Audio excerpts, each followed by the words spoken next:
Well, he's here. He's here. He's back.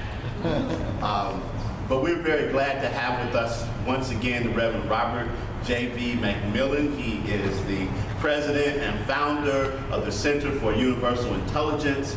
He is an author and co-author. He is a radio show host. Just a great friend of Open Heart, a great friend of many of us here. I call him a great friend as well, and just really glad and proud to have him with us this morning. Doesn't need a lot of introduction because many of us know him, and if you don't know him, by the time he's done, you will know him. So please join me in welcoming Reverend Robert J.V. McMillan by doing this. Let's have him stand. Let's extend our hands to you. I want it all. Let me get it all. Get it all. And say, Reverend Robert. Reverend Robert. We greet you. We greet you. We bless you. We bless you. We see God in you. We see God in you. We know the message that you have for us today. We know the message that you have for us today is divine. It's divine. And right on time. And right on time. And so it is. And so it is. No pressure. No pressure. That's what I love about this space and this place. Heavenly Father, Divine Mother, Ascended Masters, saints of all religions, we bow to you all. May thy love shine forever on the sanctuary of our devotion, and may we be able to awaken thy love in all hearts, at all times, in all spaces, and in all places, both now and forevermore. And so it is, and so it is, and so it is.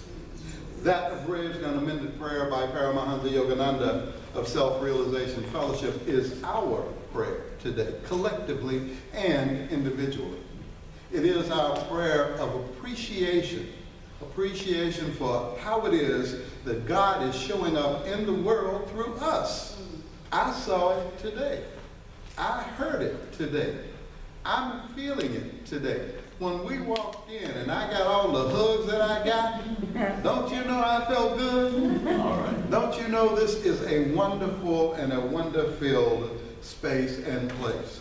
I am so appreciative of my dear friends, John and Emma, to extend an invitation for Karis and I to come back and to visit with you all again and again and again, in spite of the fact that I've been here before. And you know, you understand if somebody hadn't been there, and so they don't really know, but y'all knew, y'all already knew. You understood that outside of the nice suit maybe, and every now and then a tie or two that might blend in with the thing as well, that you know it is still Robert J.V. McMillan, and yet you invited me to come. So it's good to be with you, it's good to be back with you, it's good to see you, and you know what?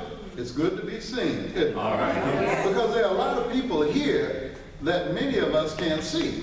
Yep. Now, some of you can't see them, and I understand that, but I happen to not be one of them. Okay, I don't see people who are on the other side the way that many of my friends do. And I appreciate that. I appreciate the fact that they can, right? Because I ask them all the time, who's here? Anybody here that I need to know about? Anybody here that I need to be concerned about? All right? Anybody here that thought that they didn't like me before they left? Anybody here that's thinking, I'll be coming over there soon? I want to know. So very quickly, for just a few minutes, we'd like to talk with you about living as if. How would you live, think about this for a moment, how would you live if you knew that you were living the life that you wanted to live right now? All right. How would that be for you? Would that be exciting? Would that be enjoyable? Would that have a circle of people that are awesome? And would many of those folks include many of the people that are part of your experience now? Would that experience eliminate some of the people that are part of your experience now, right? Relative to what it is that you just said you wanted. So if you were to live as if Everything was exactly as it needed to be. You had all of the health. You were able to breathe. You were able to move. You were able to understand other people, and caveat this, they were able to understand you. Right? If that were the case, then what would that look like for you? Well, the Science of Mind magazine, John, spoke to that recently, and it said living as if. And so we want to talk about that for just a moment. You already know who it is that I am and what it is that I'm about, so I'm not going to bother you or bore you with the redundancy of all of that. Plus, I forget. I don't sometimes remember who it is that I am. Anybody here beside me? Forget. Oh, you do. Yes, you do. Because you know what? If you didn't forget, you'd act better than you do sometimes. I already know that, right? I know that about you because I know that about me. So we want to talk to you, though, about living as if. And I want for you to know that God's time for my demonstration and your demonstration is when? When is it? Now. Right now. This present moment. Not tomorrow, not next week, not next year, but when? Right now. The moment that you hear my voice, the traditional King James Version of the Bible say, the Bhagavad Gita says, the Quran and the Kabbalah, all of the world's Bibles say the same thing. Isn't that neat? So how come folk can't get along? You know, Rodney told us that. Why can't we all just get along? And that is the truth. Well, we can't because of the fact that we put so many things around that stuff. So we want to look at what is our theme. My theme for this particular year and last year as well is spiritual awareness. How many people can relate to that? How many of you can feel the importance of that? Well, I want to talk to you about that for a moment, because being spiritually aware means that at every moment of time and space, whatever it is that you are doing and wherever it is that you are doing that, you know that it is spirit operating in you that is doing that thing. Did you get that? Mm-hmm. Circle with me on that now. I speak fast sometimes, so when I go too fast, I say, excuse me, could you say that? Okay. Whenever it is that you are doing anything in life, whenever it is that you are showing up as however it is that you are showing up, excuse me, that is God showing up as you. How does that feel? Mm-hmm. Now, when I thought about that a couple of times, and I looked at a couple of situations, as a matter of fact, I was in Little Rock, driving down the street, had on some nice music, minding my own business. Car pulled right out in front of me and stopped. Immediately. So what did I have to do? I had to respond. But I had enough time to respond, right? So I stopped. And then I said some things to myself that I am not going to say to you all, that I shared with this person. And then I heard myself say, now who said that? Busted. Right?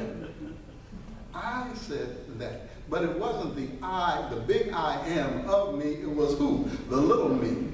The little me. See, there's a little me and there's a big me. Which one is operating in you at the time? If you will circle with me on that, and if you look back at the time that is happening, then you can feel the energy from it. And you know what? When you pull that energy away from it, then you can bless that person, because we don't know why it was that he was trying to get to wherever it was that he was going. His child may have been in peril, you see. His wife, his significant other may have been challenged at that moment. And so what would I have done then? Well, let me share with you what Stephen Covey did. Stephen Covey, many of us know from all of the books that he has written, the habits of, the 7 habits of highly effective people, and so forth and so on. But he was on the railroad train in New York, the subway. Subways are prevalent in that area. And people are always hustling and bustling about, especially in New York. Everybody's trying to get somewhere and they're already late, right? That's just the mindset and the mentality, it seems, of that particular space and that place. And so Mr. Covey was on the train, and he looked up from his newspaper, and this man was seated across from him. And the man just had his head down in his lap. And his children, 4 of them, were running around just doing all kinds of crazy stuff. Crazy things.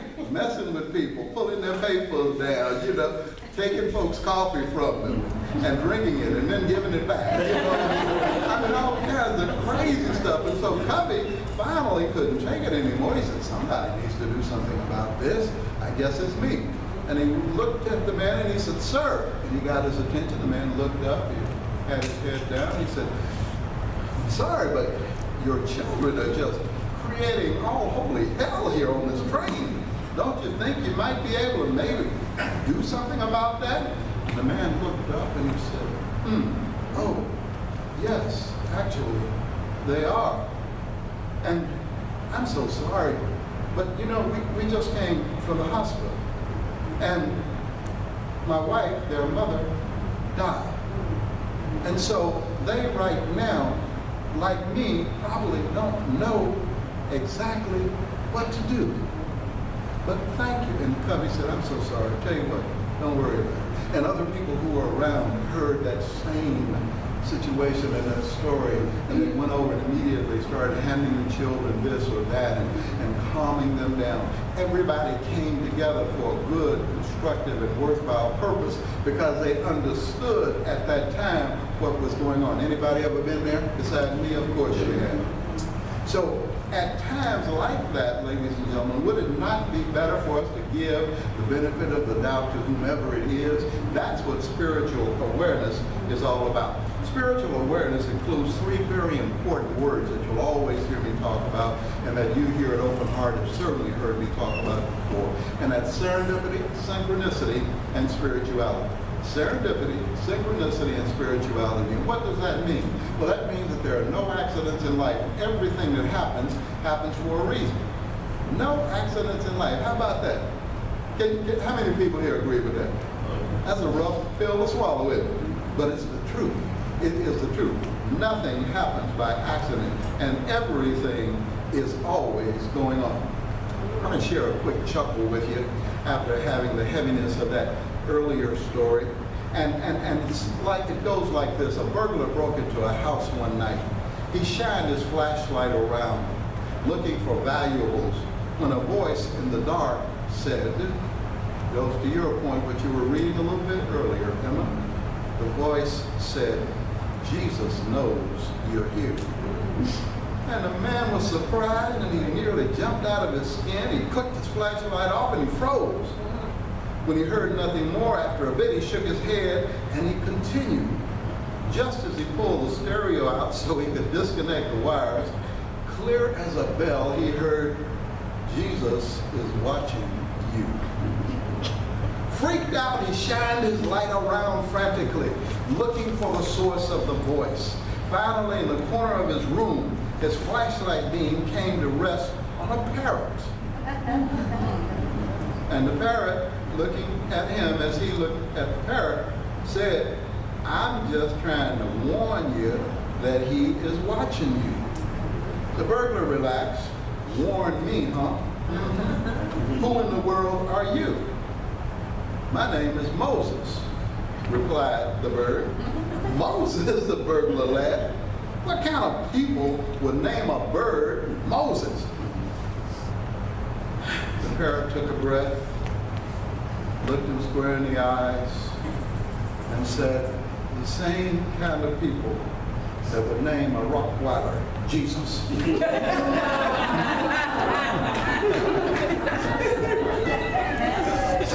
How long do you think it took that bird to get the hell out of there? Immediately, if not soon. So, Richard Bach said, we must begin by knowing we have already arrived.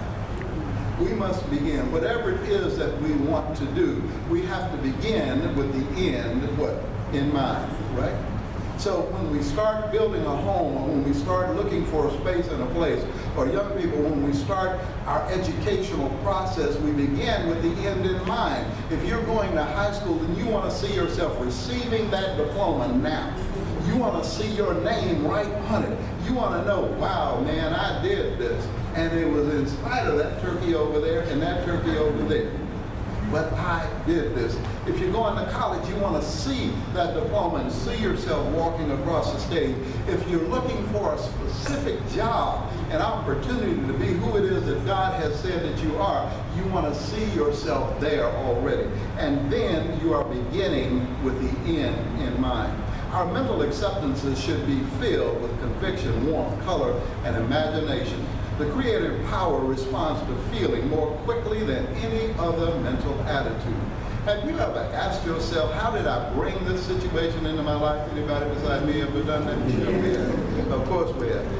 And now, the interesting thing is that if it's something pleasurable, then you really want to focus on that, don't you? Because you want to know, how can I bring more of that into my life? I like it. I like it. I love chocolate. Okay?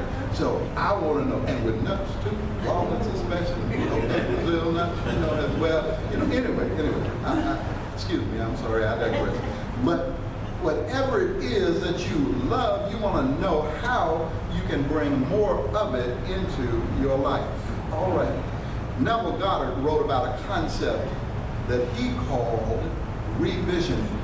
Now, I'm telling you about bringing good stuff in, but I also want to share with you how you can kick the bad stuff out, right? Because the two go hand in hand, don't they?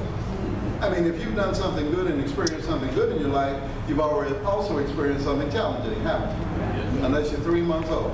And even then, you heard a cry or two, didn't you? Absolutely. John's experiencing an 11-month-old right now. That is an awesome experience. I sent him a little note the other day. I said, brother, I feel your pain and your glory. I'm with you all the way because I understand. I've been there with that experience. Fortunately, my grandchildren at this point are 14 down to 8 or 9 now, right? So I don't have that little bitty experience. But you know what was wonderful about this? You could put them to bed at some point. Once they get tired, that's it. It's over, right? So, this gentleman is telling us about the process of revisioning. And a number of different people call it a number of different things. But here's what it's all about. If something challenging has happened in your life, anybody here ever had anything challenging happen beside me? Okay. Here's what you do. You revisit that situation. And in your mind's eye, you change it around. You change it to what it is that you want for it to be. You change it to a great outcome. Now, first, it sounds like that's something really stupid to do, doesn't it? Why would I waste my time on doing something like that? Well, let me help you to understand that. Here's the why. You do that because when you do that with that situation, you know what you're going to find? As you walk down the road, you're going to find that whole thing all over again. Because life is what? Cyclical. It comes back again and again and again. So therefore, now if you have revisioned that process, if you have changed that around, now what you can do is to move through that process in such a way, the new one, that the outcome will be completely different. Anybody getting this with me? That was worth y'all getting out of bed right there, wasn't it? It really was. Okay. So if I don't say anything else, we know that you got something already from this situation. So that's important. Had an interesting opportunity to come about in my experience recently. And you know, most of you know that John mentioned it a little bit earlier, I think, that I have a radio program on Wednesday evenings called The No Show. And it's about what is it that you're doing in your city, in your life, in your community to make things better, to make things different. How are you showing up in the world and what change is coming about? How is that impacting the world like you all are here at Open Heart? How you're changing, how you changed downtown, and now you moved out here and you're changing this area. And in a little while you're going to move somewhere else, you're going to change that too, aren't you? You're doing all of that. And look at this cornucopia of people that we have right here, right now. And isn't this what it's all about? All of us coming together, all of us in different shades of various colors, all of us with different outputs in life, all of us coming together from the framework of it. That's what this process is all about. That's what it is that we want to do. That's where we want to go. So we want to allow ourselves to be absorbed in that new scene that you have created. And then what do you want to do? You want to focus on it. Focus on it so hard until it becomes real. One of the folks that wrote one of those books said a while back that he had done that so much, and he had invited 12 people in. And those 12 folks were people who were business magnates and psychologists and therapists and other wonder-filled folks. And it became, they had gone, they had transitioned, they had died. They were no longer him, right? They were gone. And it became so real to him after reading about their lives and reading about how it was that they confronted situations and challenges that he actually heard himself talking to them. So he thought he better stop that for a while, come back to it a little bit later because it was becoming too real. But here's the deal. What he did then was able to take that information from them to a situation that was going on in his life and make it different. Anybody getting this with me? Is that something you can use? Is that something you can do? Right? Today, tomorrow, for certain? Because that's what this thing called New Thought Metaphysics is all about. It's not about living in yesteryear or yesterday. It's about right now. Let me go back to what I was saying. This week, a friend of mine had refused to respond to several of my messages, several of my inquiries. And they were friendly. Let's go have a glass of wine. How's your family? What's going on in the world? It wasn't, hey man, can I get some money? Can you help a brother out? It wasn't any of that. And then I was sharing with Paris that I thought about it. And he is of the traditional mindset. He is a devout and strict, apparently, Christian. And here recently, he became a friend of mine on Facebook. So he now understands a little bit more of my philosophy and how it is that I embrace knowledge from a number of spaces and places. And apparently, that was too much for him to handle. And that challenged me, that bothered me for a moment, and I shared that with Carol. And she said, well, I don't know why. I don't see why. Well, it's not your friend. It's my friend. But here's the deal. When I thought about it, folks, why would I get concerned about what it is that is somebody else's challenge? Well, I'm concerned because he is my friend, and I assumed that we had the type of connection that would allow him to know that regardless of the fact that he feels differently from the way that I do, I'm still willing to accept him and be his friend, and that it was reciprocal, you see? But it's not always reciprocal. It's not always that. So we have to acknowledge that, know that, be aware of that, and move forward in that. Everybody getting that? Yes. You see? And it's okay. And you don't stop disliking that person. You still continue sending light and love and peace and joy. You don't have to continue calling, okay? Because, we're not in the enabler dependent relationships, right? I mean, we're not about accepting pain from anything, including ourselves, right? But we are about the business of love. So I still send love to him. And in that way, I was just surprised that he chose to handle things a little bit differently. Second thing that I want to talk to you about in the last 2 minutes that I have with you, I want to talk to you about prosperity. How many people here know the word prosperity? What does the word prosperity mean? Shout it out to me, please. What does it mean? What does prosperity mean? Say it again. Having things. Having things, okay? Prosperity means having things, okay? What else? What does it mean? Prosperity. Say it again. Abundance. Abundance. So not just having things, but having things abundantly, okay? All right. What else? What else? Yes, sir. Well-being. Well-being, absolutely. Because what is having stuff, having things, if you don't have the health to go along with it, right? So abundance. Health, prosperity means moving forward, accomplishing all of the things that we want to accomplish, moving in the direction of our good. But here's what I would say to you, ladies and gentlemen, and you're all right. Prosperity is so much more than money. Prosperity does include all of the things that we have mentioned. It includes health, wisdom, vitality, knowledge, a sound mind, good friends, and a wise family, an awesome occupation, a reason for living. Prosperity includes living as if you are already prosperous, because in spirit you are. Did you get that?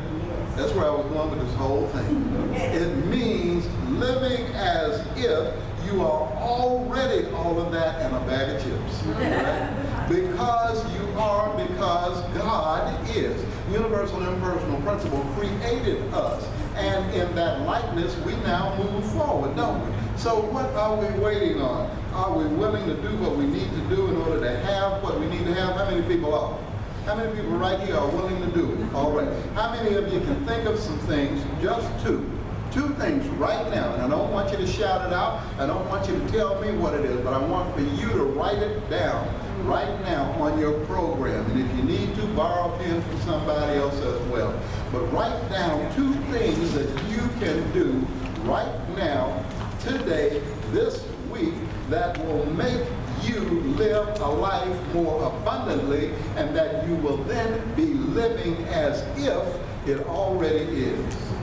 Think about it for a moment. Think about it for a moment. And then I want to share with you, as you all do that, the process of overcoming. How many people here would like to know how to overcome anything in any situation in life? How many people? Okay, all right. All right, I'm going to tell you that right now too. Number 1, for me, this is for me, but it's word. That's why I'm sharing it with you. Always put God what? First. Always put God first.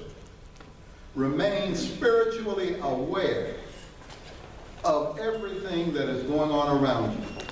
Who it is that you are and who it is that the people are that are around you.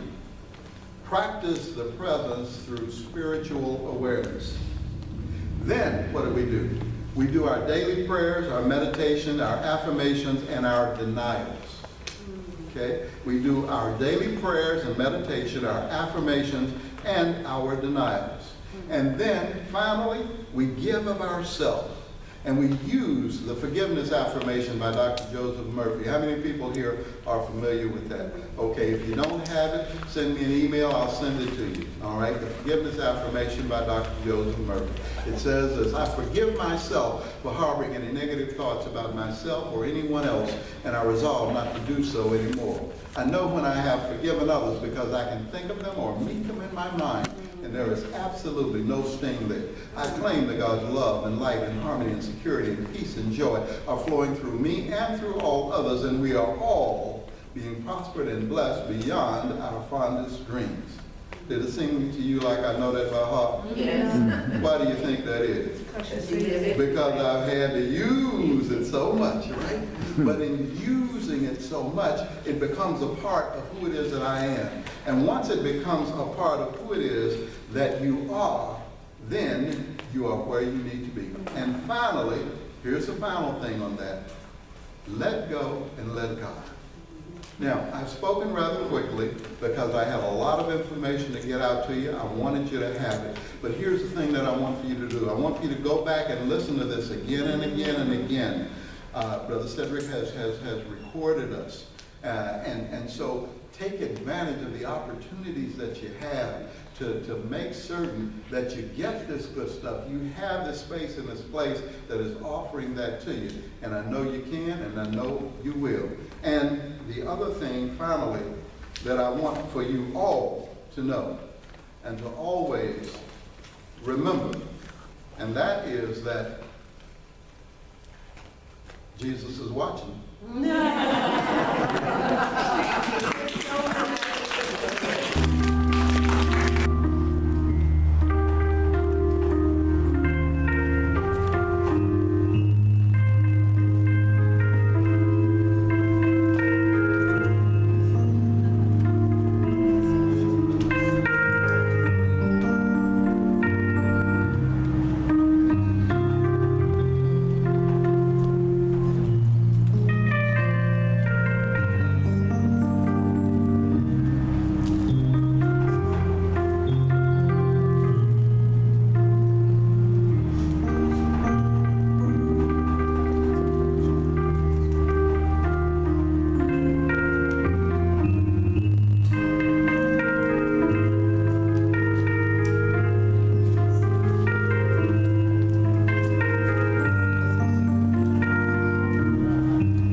presence in the universe, and that is God.